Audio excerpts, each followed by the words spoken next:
स्वच्छता यावेळेस स्वच्छता म्हटलं की शाळेमध्ये आणि गावामध्ये विद्यार्थी आणि शिक्षक कार्यक्रम घेतात स्वच्छतेविषयी, त्यानंतर समाजसेवेमध्ये भाग घेतात आणि शाळा आणि गाव स्वच्छ ठेवण्याचं काम करतात. दुसरं आहे पर्यावरणाप्रती आदर. पर्यावरणाप्रती आदर निर्माण करण्यासाठी आपण वृक्षारोपण कार्यक्रम घेऊ शकतो. आणि दुसरी याला जोडून महत्त्वाची गोष्ट म्हणजे संयम. लहान मुलांना बऱ्याच वेळा आपण झाड लावलं आणि लगेच दुसऱ्या दिवशी किती वाढलं हे जाऊन पाहतात आणि बऱ्याच वेळा येऊन सांगतात की ते वाढतच नाही. मग अशा वेळेस आपल्याला संयम निर्माण करण्यासाठी त्यांना सांगायचं की झाड वाढण्यासाठी किती कालावधी लागेल, त्यानंतर फुलं येण्यासाठी किती कालावधी लागेल, फळं येण्यासाठी. मग त्याच्यातून त्यांना संयम निर्माण होईल. याच्यासाठी आमच्या शाळेमध्ये एक उपक्रम घेतला होता. NSS चे जे विद्यार्थी होते ते शाळेमध्ये आले होते आणि त्यांनी आमच्या शाळेतली फक्त 16 मुलांना, प्रातिनिधिक स्वरूपात 16 मुलांना आंब्याची रोपं दिली होती. आणि त्या मुलांचा, शाळेतल्या शिक्षकांचा आणि त्या विद्यार्थ्यांचा असा मिळून एक ग्रुप तयार केला होता. आणि एक महिना पूर्ण झाल्यानंतर 1 तारखेला त्या झाडाबरोबर त्या मुलांनी फोटो पाठवायचा की झाडाची वाढ किती झालेली आहे. अशा पद्धतीनं वृक्षांविषयी आपण आदर निर्माण करू शकतो आणि मुलांमध्ये संयम वाढवू शकतो. सार्वजनिक मालमत्तेचा सर्वात महत्त्वाचा आणि जिव्हाळ्याचा विषय आहे सार्वजनिक मालमत्तेचा आदर. बऱ्याच ठिकाणी आपल्याला असं पाहिलं मिळतं की प्रामुख्याने आपण ज्यावेळी शाळा म्हणतो आपल्यासमोर पटकन आपल्या शाळेची इमारत एक समोर उभी राहते, एक चित्र उभं राहतं. आता शाळेचे घटक सर्वांना माहिती आहेत, आपण सर्व शिक्षकच आहोत. पण ज्या काही भौतिक सुविधा आहेत त्या आपल्याला इमारतीमध्ये मिळतात किंवा आपल्या अवती आहेत, परिसरात आहेत, या सर्वच्या सर्व ज्यांचा आपण वापर करतोय या मालमत्तेवर आपल्याला आदर असला पाहिजे. बरेच ठिकाणी असं होतं की एखादा बल्ब लावलाय, काही वेळेस मुलं खेळताना किंवा एखाद्या रागामध्ये तो बल्ब फोडतात किंवा इतर काही नाटक करतात.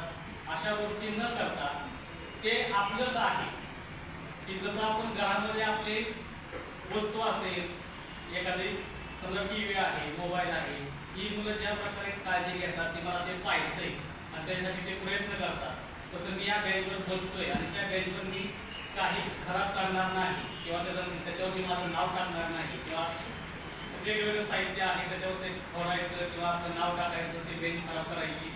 ह्या काही गोष्टी आहेत त्या मुलांच्यामुळे जाणीव निर्माण करून ही प्रॉपर्टी किंवा जे काही आहे ते माझं आहे, ही शाळा माझी आहे, ही भावना त्यांच्यामध्ये रुजवली तर अशा प्रकारचे जे काही घटना घडतात त्या होणार नाही. आणि प्रामुख्याने जे काही आपलं इतर देखभाल दुरुस्तीला काही वेळेस असे काही प्रसंग घडतात की दारावरात मारणे किंवा एखादी कडीपंडा नळगोड काढून घेऊन जाणे. ह्या काही गोष्टी असतात लहान मुलांच्यामध्ये नाही तर तुझं माध्यमिक उच्च माध्यमिक अशा काही घटना अनुभवास येतात. तर आपण त्याबद्दल मुलांच्यामध्ये आता संस्कृतीबद्दल आपण बोलतोय ते लहानपणापासून बिंबवलं आणि नंतर त्याच्यामध्ये ते दृढीकरण केलं तर भविष्यात अशा घटना घडणार नाही आणि प्रामुख्याने आपली जे काही मानसिक नुकसान आहे ते होणार नाही याबद्दल आपण काळजी घेऊ शकतो. शेवटचा एक शाश्वत काही या म्हणण्यामध्ये सरांनी सांगितलं की शाळा ही विद्यार्थ्यांना आपली म्हणण्यापेक्षा शाळा ही माझी आहे अशी भावना त्यांच्या मनामध्ये निर्माण झाली पाहिजे. आणि त्यानिमित्तानं शाळेमध्ये समजा शाळा सुटल्यानंतर ट्यूब लाईट चालू असते, ती विद्यार्थी शाळा सुटल्यानंतर तो स्वतःहून ती ट्यूब लाईट किंवा फॅन बंद करू शकेल. परिसरामध्येही असुरक्षित काही विद्यार्थी करतात आणि तो विद्यार्थी शाश्वतपणे परिसर सुरक्षित होण्याचा प्रयत्न करेल.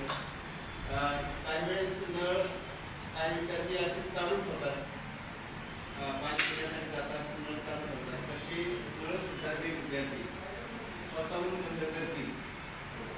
त्याचबरोबर वर्गामध्ये विद्यार्थी खाऊ आणतात, तो खाऊन तसंच खाली टाकतात आणि आपला वर्ग सुरक्षित करतात. पण शाश्वतमध्ये ते विद्यार्थी तो खाऊ जे रॅपर्स आहेत ते रॅपर योग्य त्या ठिकाणी डस्टबिनमध्ये ते टाकतील.